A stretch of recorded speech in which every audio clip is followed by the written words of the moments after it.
Hey, just checking my buttons here. Welcome. It's Yvonne here, founder and CEO of Women's Fitness Adventures. So excited to have you here for this juicy topic, and it is the importance of recovery days in hiking. Now, let me just preface this to say that we are all a work in progress, that in my experience as a personal trainer in 20 years of working in women's health and fitness, and also as a professional hiker, I'm sharing with you some personal lived experience of the importance of recovery days in hiking, some examples of where I've seen it work really well and not work at all. But I'm not a health professional, so if you want to dig further into any of the topics, I suggest you refer to some of the professional occupations that I'm going to talk about. So welcome along. If you are watching live, please, I'd love you to join in the conversation, because this is relevant to all of us, especially and particularly for women hikers. And if you're watching on replay, go ahead and ask the questions or share your comments, because I do address all of them as well. So the importance of recovery days in hiking. And, you know, recently where I'm sitting right now, hello, Marianne, it is on the tail end of an ex-tropical cyclone, and we have literally been sitting inside for 5 days.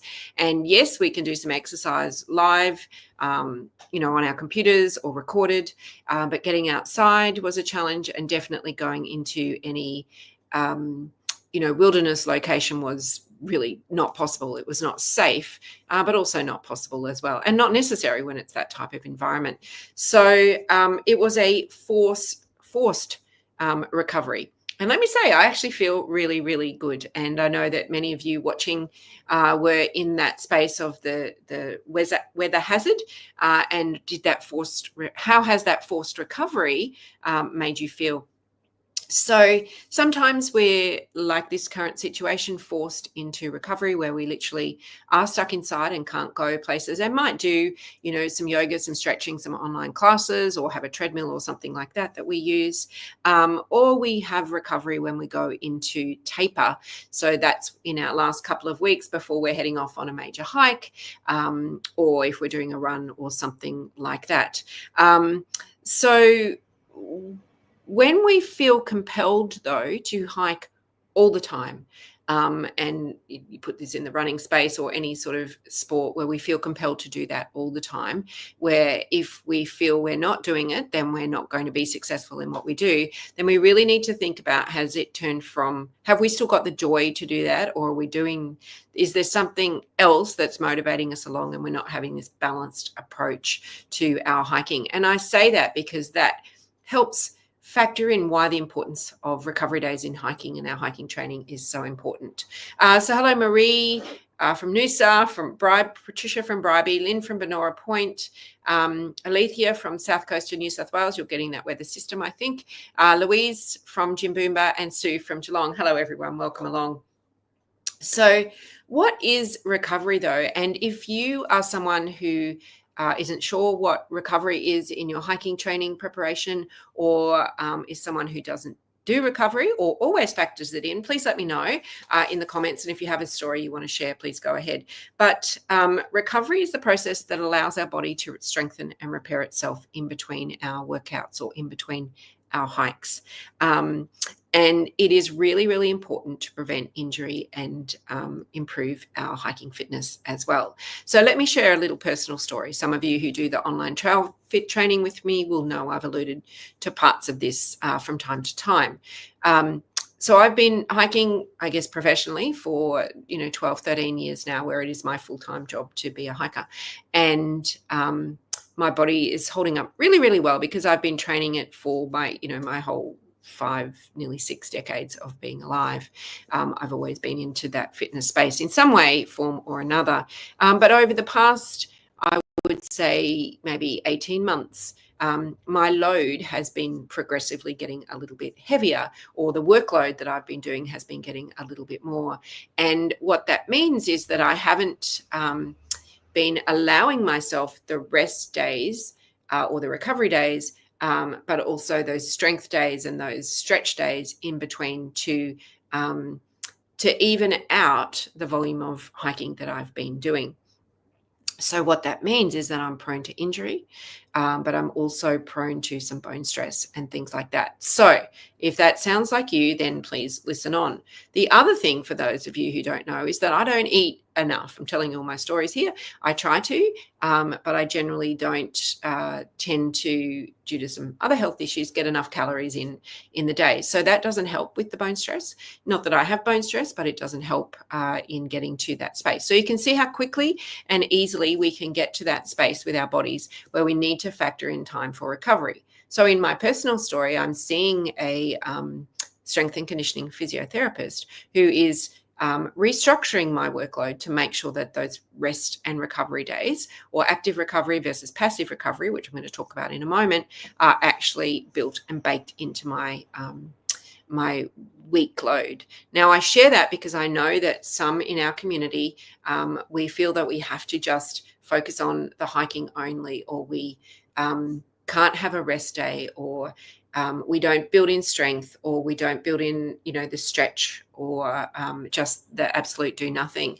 And I'm coming from a place of love with this, is that no matter what our age and no matter what our hiking experience, we do need to bake this in. And the sooner we get that lesson, it might have taken me a little time to do it, the better off our bodies are going to be, not only for today, but for all the future days of hiking ahead. So Alethea says recovery days are Wednesday work in the office day and usually a Saturday sleep-in day. Yeah, and sleep-ins can sometimes be a little bit hard, particularly if we're used to getting up early. But the very fact that you don't have to get yourself to bed too early the night before, or you can stay in bed and not have to get up, is a great thing. And that is a great mental reset as well. So thank you for sharing that, Alethea. And hello, Laurie, out there from Stanthorpe. I hope you're doing okay in the weather as well.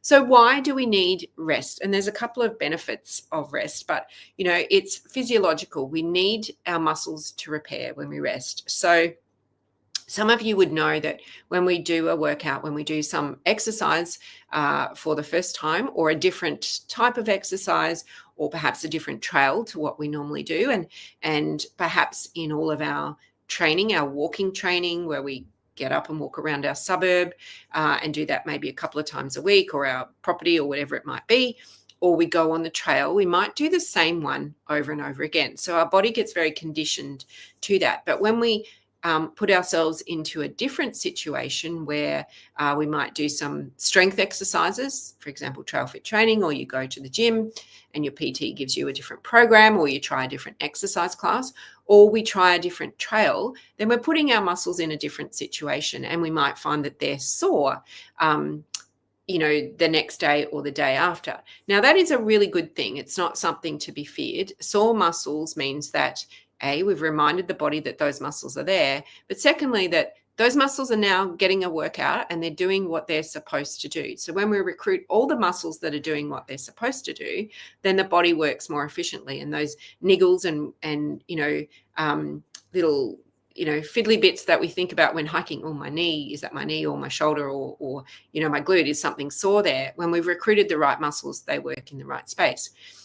But to get those muscles recruited, sometimes we need to put them in those different situations. So a different trail, a different strength workout. And when we do that and put them under load or under stress, they get sore. They might be sore the next day. And I know some of you had said lately, after our trail fit classes, and I was talking to Prue, who's not on here tonight. I think it was Prue the other day. We were talking about the trail fit class where we had done a lot of work on our obliques.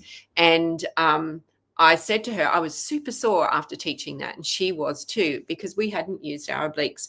There are about 3 or 4 moves in there that were for our core.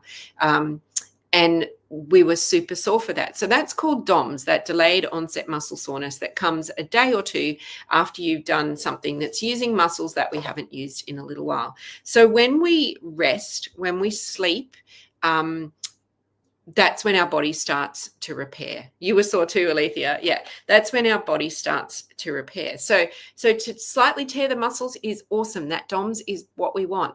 But to let it recover, so to rest ourselves so that it recovers and repairs, means that when it repairs and the cells during rest, there's some cells that repair those tears, means that the muscle is stronger. So don't think of DOMS as a bad thing. It is just a process that we go through. And when it repairs, when we rest and let it repair, we come back with a stronger muscles. Okay, that 12-week training, I must bring that one back and see if we're still going to be sore the next time.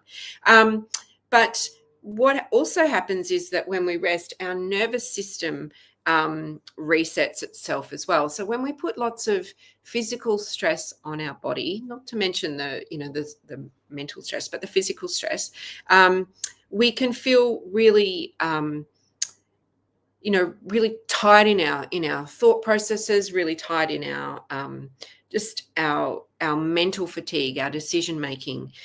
So rest days will help reduce that load as well. And then our mental health. And I don't know if you've ever been on a hike where it's a really challenging hike for you, whatever that means for you.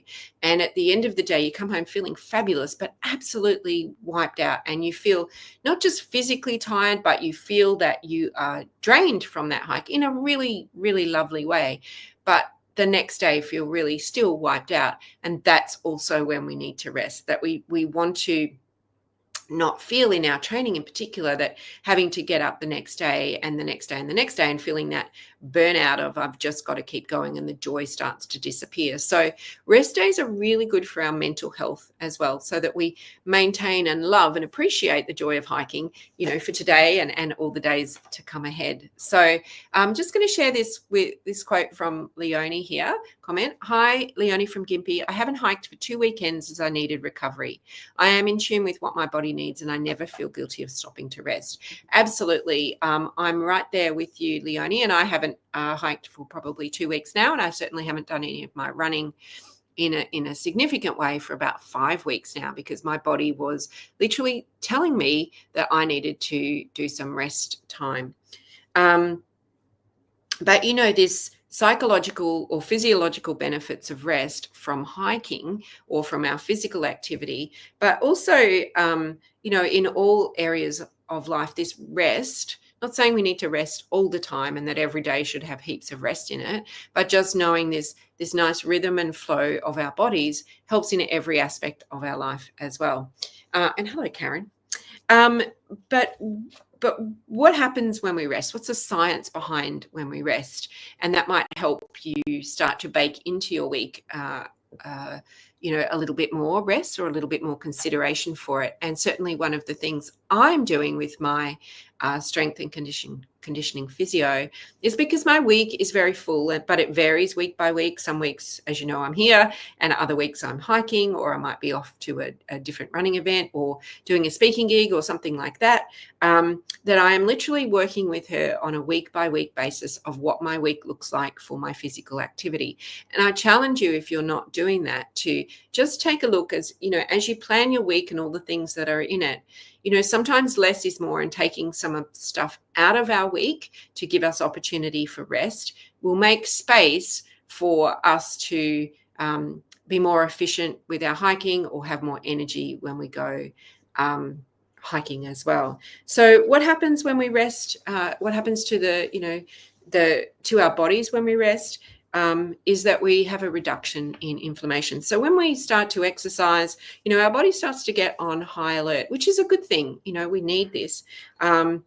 But our rest, when we have our rest days, it's just resetting ourselves and allowing the body to start to reduce that inflammation and to start to recover. So, we can go all the time, and then we can suddenly stop.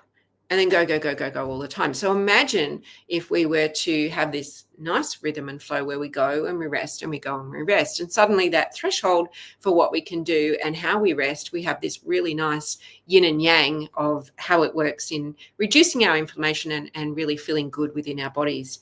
But also when we rest, it allows the body to replenish itself. Now, as women, and we've had our sports dietitian come on and talk about food and nutrition for the trail. As women in my age group, and I alluded to it on a segment a few weeks ago, in our body image and our body shape and our body size, we really got the raw deal when it came to diet and all those things that were around, the Atkins, the keto, all those things. But in working with health professionals over the last 18 months in the field of physio and dietitians and nutritionists, is that our body needs the carbohydrate, the protein, and the fats to refuel itself to work efficiently, not just physically what we look like, but internally how all our organs operate as well.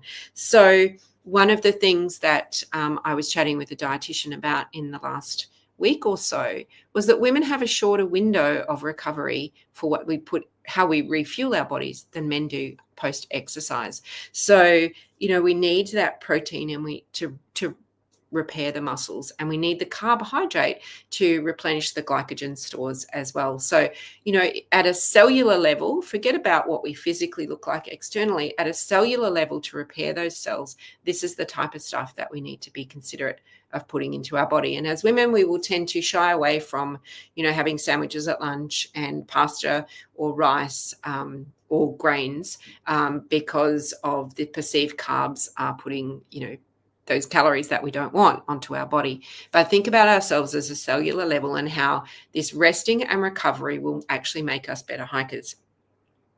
But the other thing when we don't have rest, and I've tested this myself, is that our stress levels or our cortisol levels are much, much higher.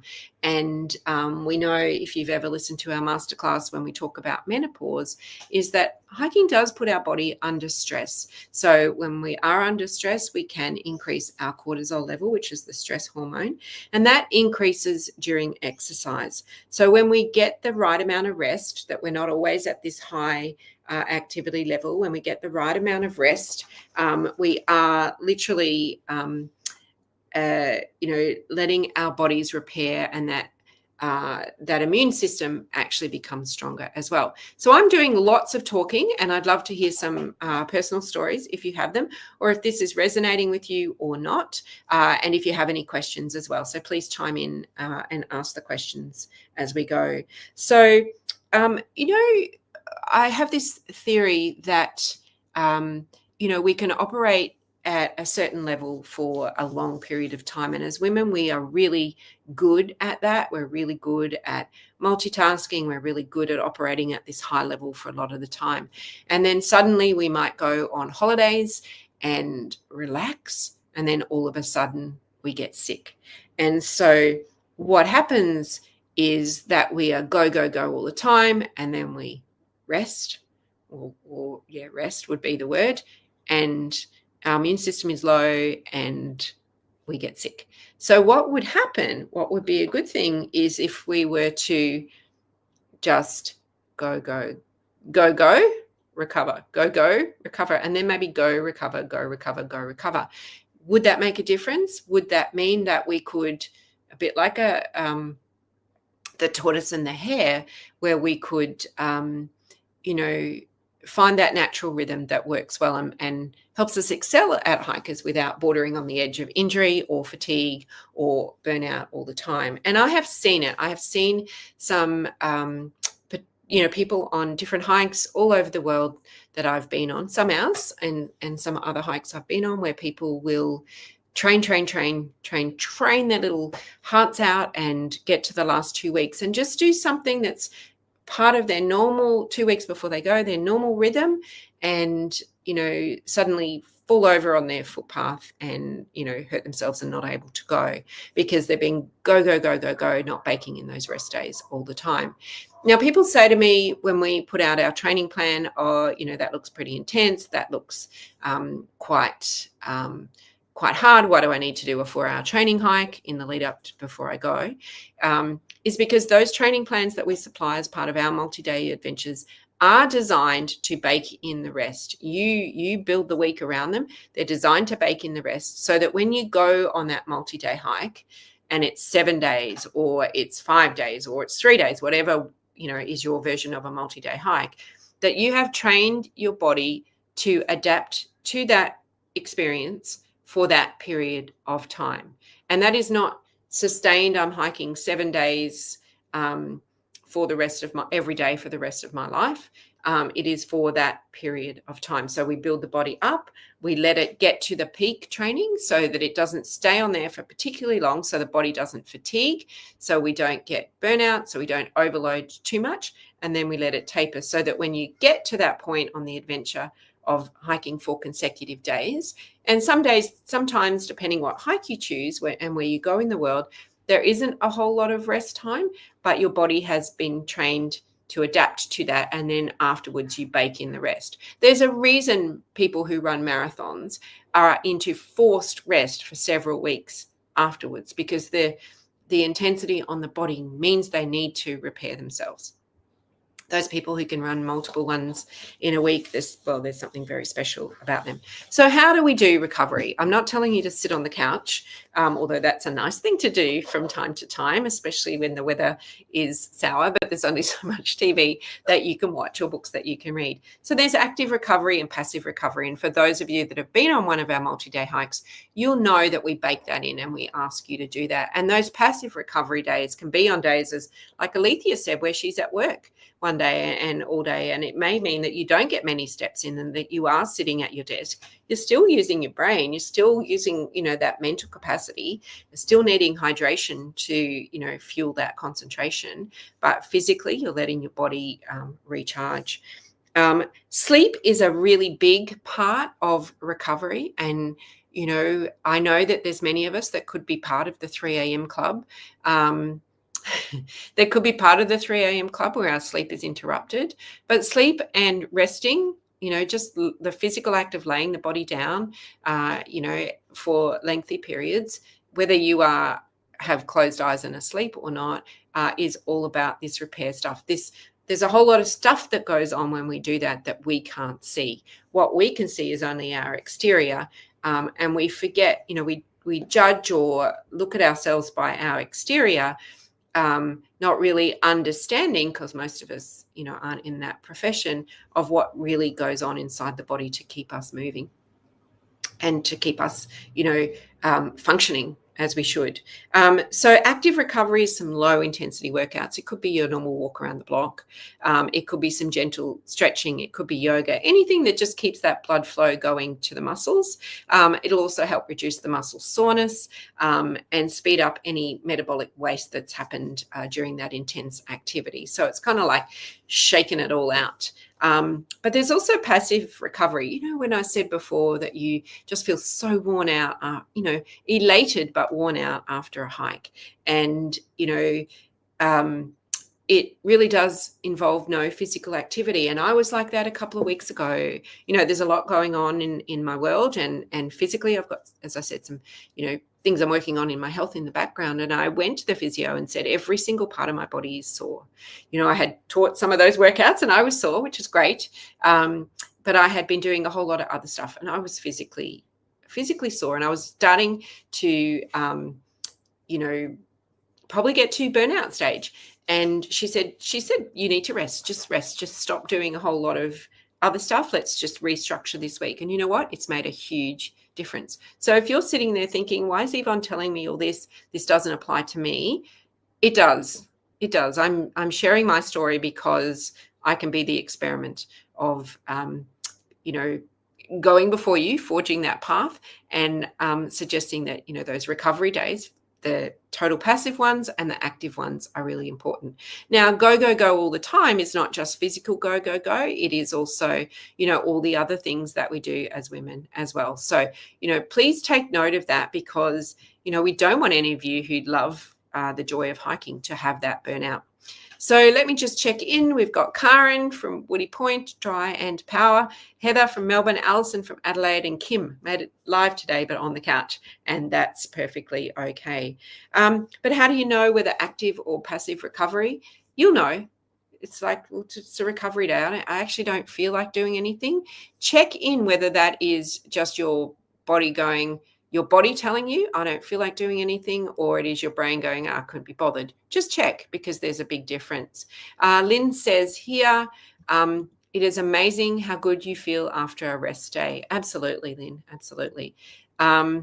And Alethea says, kids leaving home is a huge stress also, but they never really leave, and I'm sorting out their electricity bills as I listen. Yeah, it is a huge stress. I'm about to become that empty nester this Friday, and they never leave, because emotionally they never leave. And so if you think about the physical stress that we do with our hiking training and all those great things that make us feel good, but we have all that other emotional stress that we load on top of it. It all contributes. So how do we how do we manage this recovery? So sleep is really, really important. Fuel is really, really important. So making sure that we're getting that good intake of carbohydrate, proteins, and fats. And if you're never hungry, then I challenge you to maybe go see, a dietitian or nutritionist about that, because I was never hungry, and that was because of this just unintentionally under eating and, really needing to boost up the food intake to start to repair all of the muscles. And when you combine that with recovery days, it really makes a huge difference. And hydration is really, really important as well, because cramps are a big thing if we're not hydrated enough, if we're not recovered enough. Water pretty much supports every metabolic function that we have in our body and that nutrient transfer around the body. So staying hydrated is really, really important. And sometimes, if you come home from a hike or a gym session or whatever it might be, and you just feel like, I'm so thirsty, I'm physically drained, that's where our hydration really needs to kick in. Or you wake up in the morning and feel really, really thirsty. But, the mental recovery is really important too when we feel wiped out and have a case of the I couldn't be bothered. Just making sure that we're resting enough, we're sleeping enough, and we're hydrated enough for that mental recovery to take place as well. So, hello, Bernadette from Madawi. Nice to have you here as well. So I'd love to know, and a couple of you have shared that, whether you have factored in that recovery to your workouts. And I know for some of you who have big events coming up or, big adventures coming up, if you have our training plan, that recovery is in there, but whether you're actually using that, or whether you sit down, like I said I am now doing, and just re-looking at the way my weeks look. And especially now with technology getting faster and seemed to being, with it literally all the time, which is mentally stressful as well, is how does my week look? What can I, and there's a book I'm about to read about, what can I take out of, physical, material, emotional, all those sorts of things, take out of my life that starts to reduce that stress load, that threshold, so that recovery is just part of my day as well. I'm not going from a hike to some doing a whole lot of things online, to paying bills, to whatever they might be. I'm not multitasking. What can I take out to give myself space to be optimal recovery for my body? So lots of great things in that, lots of juicy things. But like I said, we're all a work in progress, and what works for one doesn't necessarily work for the other. But I do challenge you to really think about your recovery days. I also challenge you to think about the other days where, you fit in the strength training, because that is really, really important, not just for your hiking and for injury prevention in hiking and all those sorts of things, but for life. You need to be doing some strength training.